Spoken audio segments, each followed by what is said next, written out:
So what's up? So after the ranking of all of the levels I just did, the review of the game in question is the next natural step in this very series. That is also the reason why I didn't go into much detail in the ranking, because I want to talk about what you will get there instead. Crash Bandicoot 2, Cortex Strikes Back for the PS1. There was a lot of expectations going into the sequel. After a first attempt, which was successful mind you, plans were put into works to create a sequel.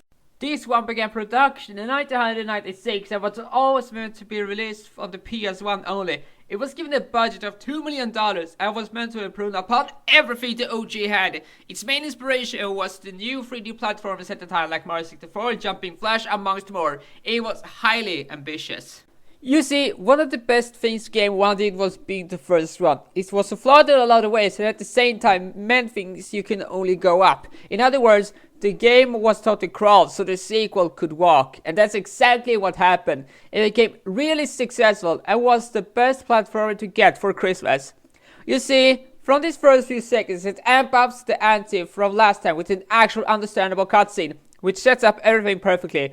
While not impossible, the first game's cutscenes were a bit too fast and the voice acting didn't help either. Speaking of which, Clancy Brown from this point onwards voices of the Neo Cortex, and as you can hear right here, Crystals, of course. He does this voice really well. This Homer Simpson inspiration, but we could only know him for this role as SpongeBob. $2. Let's move on to the ground and meet Crash Bandicoot, who is chilling with his sister Coco, who needs a battery for her laptop somehow. It's not really a goal, it's just a way for Crash to get his ass off the ground and do something. And that something is being teleported away to a weird zone with Cortex contacting us with his new way of life. And this is where everything began to fall into place. Your mission for him is to collect 5 power crystals, which will help Cortex with something. What is that something? You get more information as the game goes on. As you can see right here, you are stationed in a warp room with 5 gates with some puns related to the levels in question.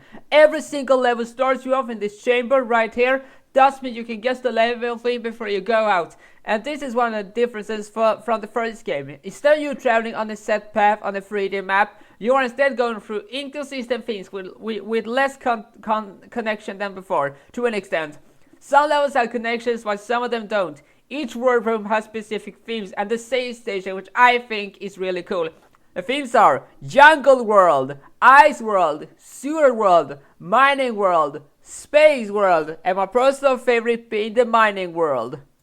You are always starting off in a chamber before you know what the theme in question is, and you arrive with this special effect, which I think is neat. Now, like I said, most levels are fragmented in the warp you are currently in. Does that create immersion? Well, not really. It just means that if you play this game for the very first time, then guessing is really fun. It is when you enter said levels the changes become more apparent. For once, it has taken a turn for the better. Gone are the days when you had to beat the entire level in one go. Gone are the days when beating the level in one go got you the gem. Gone are the days when the animations were stiff. And gone are the days when jumping was hard to jump.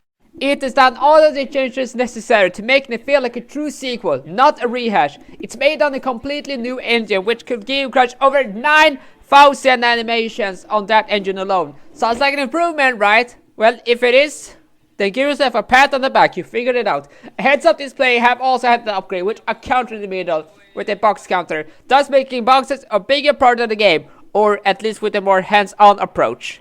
While they are a mystery at first, you will be connected to learn more about them. There is continuity and a slight story happening, but nothing to really light your world on fire. While Cortex asks you to collect crystals, we have Cortex's former assistant, Dr. Nitrous Brio, who has abandoned Cortex and will go against him with the power gems instead of crystals. Collect them to get a different entry. But who cares? The crystals are the key items to progress the game from start to finish. But don't worry, getting these crystals is an easy task. They are right in front of you at some point on the level. Very easy to find. To some, it's a disappointment. To me, that's perfectly fine, as there are plenty of secrets to be found. But if you are not into the idea of secrets, then how can you actually beat this game as intended? By collecting boxes and extra lives. They are scattered around every level, and collecting all of them is essential to 100% the game. There are some colored gems that can only be collected by completing a certain objective. not explained anywhere, so it's up to you to find it. But don't worry, they are not impossible to find. Something quite possible to find are these platforms that are brand new, not seen up until now. They function like well done for a well-played session, as they only appear when you don't die on that level in question. Stepping on that will take you to the so-called death route and give you an extra tough challenge, usually with more TNT crates and more intense music, and completing this will give them one of the gems. You even have the option to end the level in later games. This offer a fun twist to the formula that maybe it's kind of boring after a couple of hours to some players, and give a reasonable difficulty spike to an otherwise easy game. But of course, an easy game doesn't mean it is bad. Of course, they can lead to a great atmosphere if done properly, like these bonus rounds that are found on every level. Step on these and you will be taken to a bonus level. These have a certain amount of crates that's necessary for the box count, resulting in the box gem. These levels offer a strategic puzzle and have infinite attempts. You have nothing to worry about, and as a matter of fact, they can completely skip over it. But like I said, 100%. But if you are ready for it, then they offer a nice change of pace and get used to the controls even more. They are on almost every level, almost, and they vary in quality. Some of them are easy while some are difficult to a certain point, but they are never meant to be the one-all be-all part of the game. Now, difficulty is important in any game because what is it to look forward to is if there isn't any challenge at all.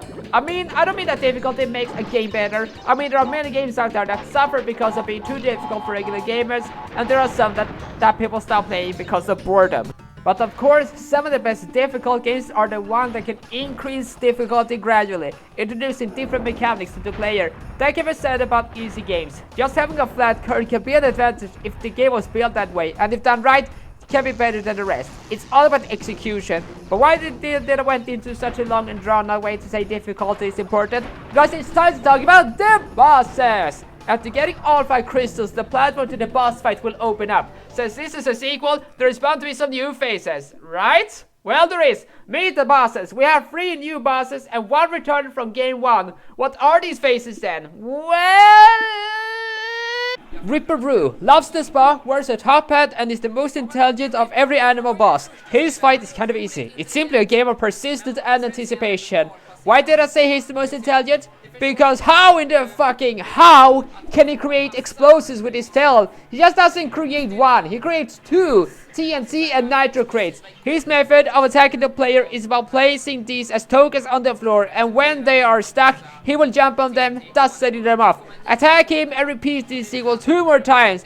Each and every health piece does amp up the difficulty, at least in question. Komodo Brothers loves the color purple, should have a circus and have a weird mindset of decorative design. Why do they simply assign 1 platform? Are they living there? And the only boss duo for games to come. On paper, it does seem like a cool fight since they both battle together. In a sinister way, yes, but you got to price the ambition. On each and every health piece follows the same pattern. Tossasaurus being thrown at, and if that doesn't work, then the game becomes Beyblade for a few seconds. I will say this, don't take this fight for granted, as this attack right here can end you, and the way the camera is panned out, you got to really stay on your toes, but really easy nonetheless. Tiny Tiger is not the serial mascot, but is really strong, loves Tarzan, and possibly likes going to the gym. But who's to say really, how the hell is he that agile to jump across the platforms? Have you taken lessons from Ripper? Huh? Now this boss is based on seeing colored platforms, and you might be thinking, are colored people done? Don't worry, it's okay, Scott. For a certain amount of time, he will jump around, and so will you, until they start falling down. So if you don't take action, you will die, and so will he. You can tell when, and if you are fast enough to jump to safety, that is entirely possible. As you can tell, this is set at a space station, showing a taste of what's to come. Unlike Komodo Brothers, Tiny will make a return in later games, so he hasn't been forgotten by the developers. Now that spells the end of all the animal bosses, as the rest are human bosses. It has never been explained why 3 of them are animal bosses, but I'm going to throw my hat in the ring, and I would like to point my finger at the reason why I think they became that way. The Nitrous Brio, who is a master of alchemy, as we know. However, given how we portrayed Cortex, it is entirely possible that the potion he drank to mutate regular animals was spelled onto these animals, which then became the bosses. kinda like how Crash was meant to be in the first game. Speaking of Cortex, here is the first human colleague and the fourth boss of this game, Engine. No, not the drink, he's a two-face but boring, with two holes in his face and probably loves heavy metal. This is the only boss fight where the boss isn't actually fighting the play but this machine he is in. But if you are thinking about that, then what's the catch? Can you fight against somebody that is at a distance? Yes you can, this boss fight only. We have one buff fruit in your deepest projectiles. How this happens is beyond me. Just spam the square button to shoot. So this boss has way more health bars, a total of 6 that are divided into 2 parts. The first one is about shooting chambers, where missiles comes from. This boss isn't that difficult, much like the rest, but you can still get defeated. Since there is a pattern to follow, a strategy is necessary. Make sure to check to avoid these laser beams and shoot whenever you are in the range and avoid projectiles at all costs. How this root can penetrate through metal is beyond me. Maybe Crash has iron in his diet. The second part then happens and the cycle repeats. This is the best boss in the entire game, as there is something the rest doesn't have, and if you've listened then you know what I mean. But after one great boss, there's one more that stands in our way. One more to end this epic adventure. It's Cortex. It's one of the most pathetic bosses in all of gaming. You simply have to boost the hell out of it and then attack him when you are close. It's way too easy. These bombs don't even kill you, they push you back. It is a race against time and nothing else. I will be getting back to this a bit later to explain why it's seemingly a bit more easy. For now I will tackle something that gets a lot of praise. The music and sound design. It is an absolute barrage of bangers with something for everybody to enjoy. If the title screen music doesn't get you hype, then what will? The singers for the Warp Room music, and much more.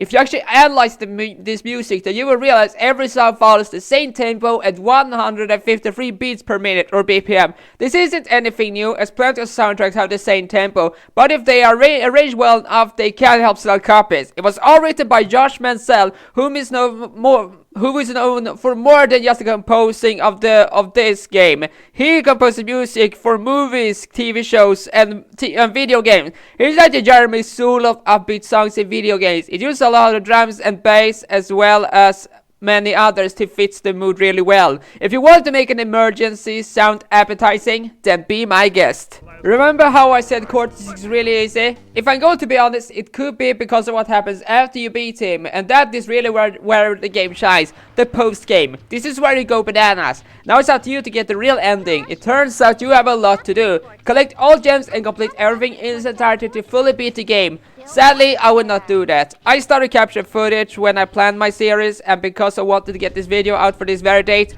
I will wish you good luck on beating this game yourself. That obviously not me.